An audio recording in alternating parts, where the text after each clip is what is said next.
The Nightmare Hall. Darrell switched on his CB radio, its crackle the lone companion on this desolate stretch of highway. He took a sip of bitter coffee, trying to shake off the late-night exhaustion that clouded his mind like the fog enveloping the road ahead. Darrell was used to long hauls through the gloomiest hours. He'd been driving the same truck for over 11 years, but something felt different tonight. An intangible dread clung to him like the day's staleness that no amount of scrubbing could remove. As he drove, the occasional jackrabbit or coyote would flash through his headlights, just barely escaping becoming roadkill. It was a common enough thing, but what he saw next was somewhat less usual.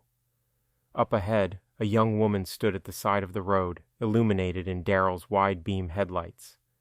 The outline of her floral dress whipped violently in the storm's gusts. The image of this woman triggered a sense of déjà vu in his mind. It was a familiar sight, but not exactly a memory. Darrell considered stopping, but thought better of it since she made no attempt to get his attention or flag him for help. Best not to get involved. Passing the stranger, Darrell's eyes locked onto hers for a chilling moment, dark and hollow like a doll's eyes. As she faded into the darkness, Darrell wondered if his mind was playing tricks. Loneliness and exhaustion colored one's perception on nights like this. Static suddenly erupted from the CB, startling Darrell. Strange voices cut in and out amongst the white noise. Darrell smacked the console, but the garbled broadcast continued. Next exit, Quarry Lake. Avoid at all costs. Darrell shook his head. Just some bored local kids playing a prank. He tried to ignore the unease creeping up his spine. Up ahead loomed the exit for Quarry Lake. Darrell chewed his lip. That's where this job was sending him for a mysterious late-night haul. Definitely not somewhere to stop at this hour if those radio voices were to be believed. As Darrell approached, a figure materialized on the side of the road, waving its arms. Darrell slowed reluctantly. If someone needed help, he was obliged to stop. Drawing nearer, Darrell spied a disheveled man in a trench coat holding a sign that simply read, "Don't." The man's eyes were wild with terror. "You don't want to go there?" he shouted hoarsely. Before Darrell could respond, the stranger faded into the darkness. Darrell sat paralyzed, his truck idling. What awaited him at that quarry? Curiosity brewed within, but so did fear. Darrell forced himself to breathe. Just superstitious nonsense, right? Regardless, he reached into the glove box and removed his pistol. He checked that it was loaded and ready before tucking it under his jacket on the passenger seat. Shifting gears, Darrell continued on past the exit. If something at the quarry frightened locals so badly, he wanted no part of it. But he knew he couldn't flake on this gig. He needed the money, and the pay for this haul was too good to pass up. Up the gravel road, shadowy machinery loomed, silhouetted against the moonlight. Darrell put the truck into park just outside the chain-link gate, taking in the stillness. Not a soul stirred amongst the cranes and concrete ruins. A security booth sat vacant. Darrell uneasily approached the gate on foot. A sticky note bore his name and a number code. Hand trembling, Darrell punched in the code. The gate lurched open. No turning back now. Darrell walked back and eased his semi through the gate onto the abandoned grounds. His headlights swept over cracked pavement, piles of rubble, and cavernous pits from quarry work long halted. What was he picking up from such a desolate place? Reaching the loading dock, Darrell stepped out. A foul stench smacked his nostrils that no amount of wind could carry away. Gagging, he inspected the trailer hitched to his cab.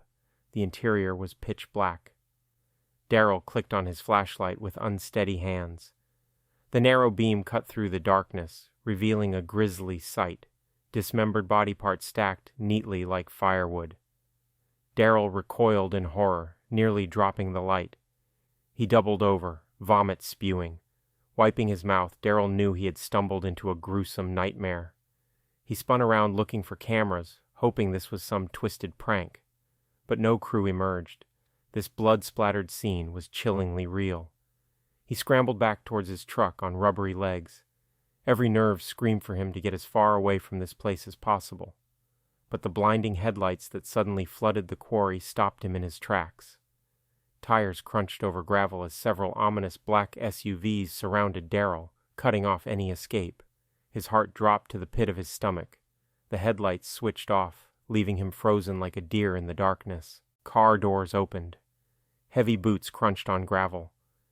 Darrell stood petrified as shadowy figures closed in. He could vaguely discern military fatigues and assault rifles gripped tightly. Rough hands grabbed Darrell. A black hood was thrown over his head, cinched tight around his neck. He thrashed against the restraints binding his wrists.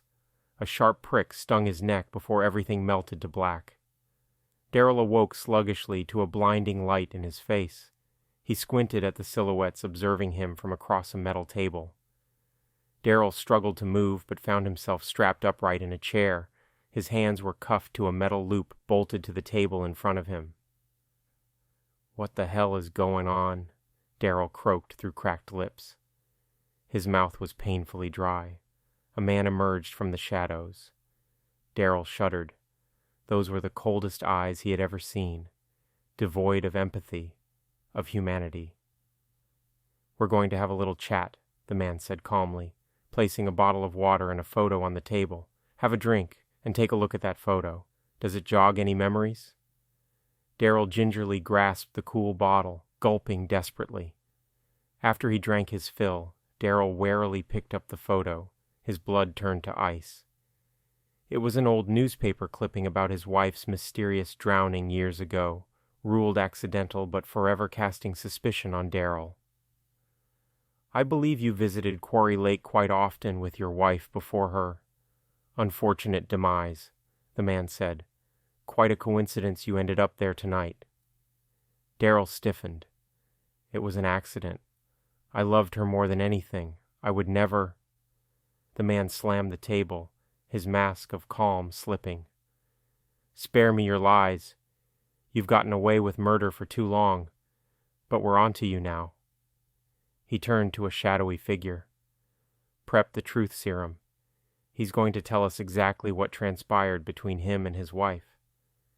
Darrell's veins filled with ice, his darkest fears realized. "No, please listen, I'm innocent. I don't know why you brought me here, but you have the wrong guy." The man grinned coldly. "That's what they all say." As Darrell thrashed against his restraints, reality became unhinged. The edges of the cramped room curled and peeled away like decaying wallpaper. The figures before him stretched and warped into hideous forms. Darrell screamed, but no sound came out. Darrell jolted upright in bed, blankets soaked in sweat. His wife stirred beside him, murmuring softly. Darrell sat paralyzed until his racing heart steadied. Just another nightmare. The clock read 3 a.m. Darrell rose carefully, heading to the kitchen for water. But something outside the window stopped him cold. Peering into the moonlit yard stood the hollow-eyed woman from his nightmare on the highway. Her head slowly turned to meet Darrell's gaze. Terror seized Darrell. This was no figment of his imagination. The ghastly woman's floral dress whipped violently in the wind as she stared up at him with those soulless voids for eyes. Darrell slammed the window shutters closed, hyperventilating. He shut his eyes tight, praying she would vanish back into the darkness. But when he cautiously reopened them, she remained standing there, peering between the shutters, watching, waiting. Darrell scrambled back to the bedroom, shaking his wife awake. "Terry, wake up! She's here! She followed me!" His wife grumbled, not fully comprehending. Darrell rushed to explain his chilling encounter with the hitchhiker and the disturbing events at the quarry. But Terry saw only an empty yard and a husband rattled by nightmares. Over the next week, Darrell became increasingly withdrawn and paranoid. Only he could see the hollow-eyed woman lurking in the shadows, growing nearer each night. Terry's concern shifted to fear as Darrell erupted at unseen things. One evening, Terry returned to find Darrell fixated out the window, shotgun in hand. He was convinced tonight was the night the woman would finally come for them. Terry desperately tried calming Darrell, leading him away from the window. As they retreated down the hall, a bone-chilling scream arose outside. Terry froze. She heard it too, This was no delusion. Darrell raised the shotgun, shouting at Terry to stay back.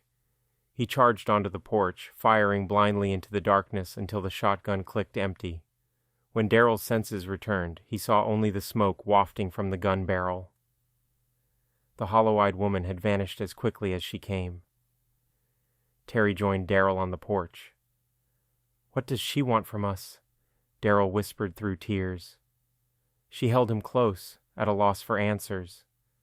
She was too afraid to say it out loud, but the thought she kept having was whatever malevolent force had followed Darrell home from that fateful hall was not through with him yet. The haunting had only just begun.